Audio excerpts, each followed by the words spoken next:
Mélodie Manus, bonjour. Merci de nous accueillir dans votre cabinet aujourd'hui. Bonjour à toutes celles et tous ceux qui nous regardent. Donc, vous nous faites le plaisir de nous accueillir. Vous êtes ergothérapeute en cabinet libéral dans la ville de Sainte-Rose. Et c'est vrai que c'est un métier que nous, en tant qu'enseignants, nous connaissons finalement assez peu. Donc, je vais vous demander au départ en quoi consiste votre métier, quel est votre rôle auprès des enfants que nous pouvons côtoyer à l'école, les enfants de 3 à 10 ans. Bonjour à tous du coup.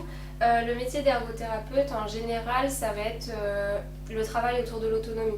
C'est-à-dire que peu importe la personne, s'il y a une difficulté dans l'autonomie dans le quotidien, que ce soit à la maison, au niveau des soins personnels, du ménage, voilà, à l'école, au travail ou dans les loisirs, on peut avoir une intervention dessus.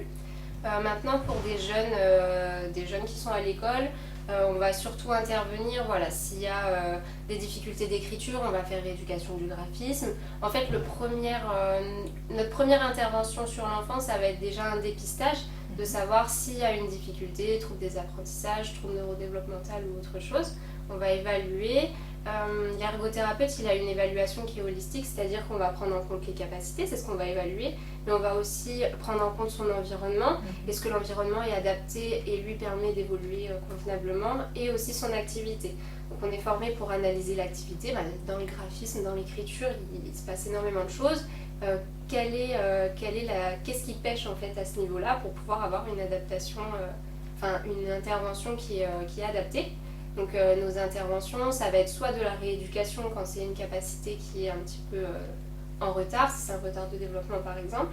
Donc on va rééduquer, on va aussi aménager l'environnement si c'est ça qui est nécessaire, ou compenser l'activité en changeant la gestuelle, en adaptant avec du matériel, des choses comme ça.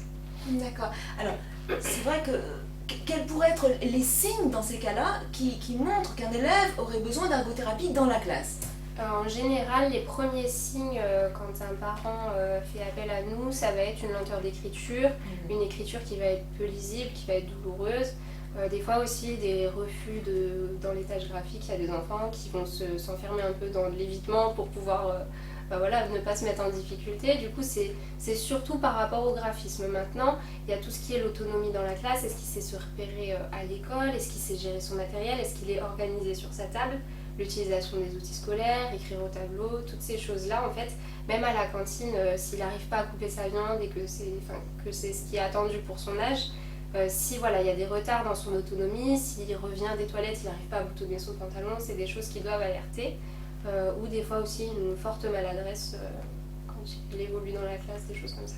C'est vrai que moi j'ai des images qui m'arrivent dans la tête avec des casiers par exemple qui sont remplis de papier, enfin vraiment il y a une très mauvaise gestion du matériel, ou des élèves qui n'arrivent pas à faire leur lacet alors qu'ils sont déjà dans des classes plus importantes, ou des élèves qui écrivent très très lentement, une très grande lenteur d'écriture. Donc tout ça, c'est vrai que ça peut rentrer dans cette catégorie-là. Oui, en fait, exactement.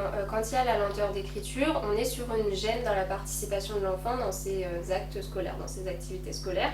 Donc là, on va, le premier lieu, ça va être d'identifier où est la gêne et qu'est-ce qui provoque cette lenteur, pour pouvoir après soit orienter vers le bon professionnel, soit mener l'action qui a à mener par rapport à cet enfant. Au niveau organisation, c'est souvent que les enfants ont du mal, mais il y en a où c'est vraiment pathologique, ils n'arrivent pas. Enfin, il y en a partout, ça tombe dans tous les coins. Dès qu'il y a la règle sur la table et qu'on est en train de faire du français, ça va être la règle qui va prendre toute l'énergie de l'enfant parce qu'il n'est pas en capacité de faire abstraction de ce qu'il y a sur la table.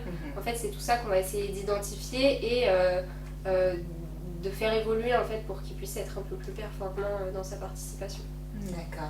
Alors, qu'est-ce que les enseignants pourraient mettre en place dans la classe pour ces élèves-là? Est-ce qu'il y aurait du matériel à commander? Est-ce qu'il y aurait des aménagements particuliers qu'ils pourraient mettre en place de suite ou pas? Alors maintenant, il y a beaucoup de matériel adapté qu'on peut quand même assez facilement trouver. Maintenant, c'est assez délicat de vous dire quel matériel quand, parce que c'est un peu en fonction de l'enfant. Est-ce qu'il a un défaut de la flexion du poignet quand il écrit, donc est-ce qu'il faut un peu incliner? C'est un peu délicat d'aller cibler vraiment le matériel. Maintenant, un jeune qui va avoir une surcharge cognitive, qui va rapidement déborder, en fait, il n'y aura plus de place pour écouter une nouvelle consigne, va peut-être dire à cet enfant-là, distribue les feuilles, nettoie le tableau, lui laisser une petite pause où il va bouger. Ça va le permettre d'aller se recentrer. Pour un jeune qui a une lenteur d'écriture, il ne faut surtout pas aller appuyer sur ça parce que après ça fait des complexes et après c'est très délicat d'aller vraiment au-delà de ça, ça génère du stress et après l'écriture... Donc lui laisser le temps nécessaire sans le presser. Voilà, laisser plus de temps. S'il y a des petites choses, des consignes, en fait si on voit que l'enfant par exemple, on fait 3 exercices, il a le temps d'écrire la première consigne, les autres enfants sont déjà passés à la deuxième consigne, ils ont déjà répondu à l'exercice. En fait, l'essentiel, c'est qu'il fasse l'exercice. Donc peut-être, si on voit que c'est compliqué, lui laisser ne pas écrire la consigne. C'est des petits soulagements qui vont permettre de le faire aller à son rythme, parce que chaque enfant a son développement. Et dans certains cas, il y a des difficultés qui sont pathologiques, mais on a aussi des cas où c'est juste un retard et que ça se remet après tout seul. Donc il faut quand même leur laisser plus... En fait, l'idée, voilà, c'est qu'ils puissent avoir un peu plus de liberté à ce niveau-là. Et s'ils sont trop lents, ne pas aller appuyer que sur la lenteur, mais favoriser le fait que l'exercice est fait, qu'il a compris la leçon et que les acquisitions, elles sont là malgré la lenteur.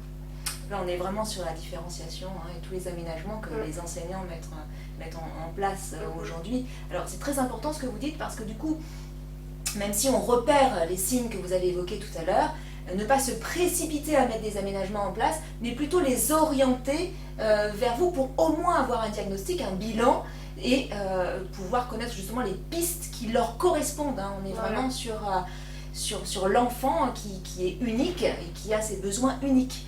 Donc je pense que c'est important en effet de le dire, de ne pas se précipiter, de les envoyer vers un spécialiste et d'avoir après vraiment les aménagements qui lui correspondent.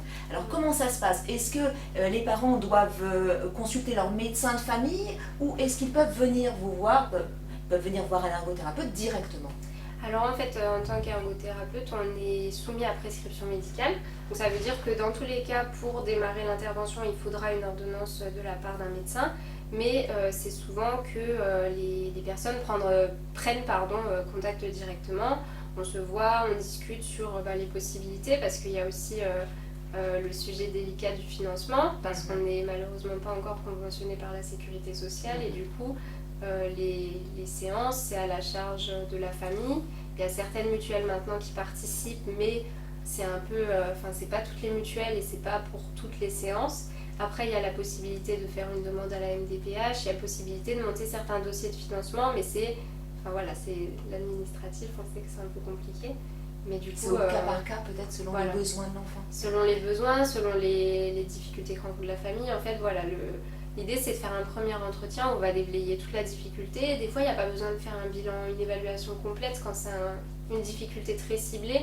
Des fois, on voit des signes qui évoquent quand même des troubles neurodéveloppementaux par exemple. Et là, on va aller faire une batterie un peu plus large pour pouvoir avoir vraiment une image complète de ces difficultés et aussi des leviers qui seront exploités ensuite pour la poursuite de ces études.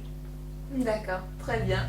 Eh bien écoutez, merci beaucoup Mélodie, merci à vous de nous avoir suivis et on se retrouve très prochainement dans une nouvelle vidéo. À bientôt. Au revoir.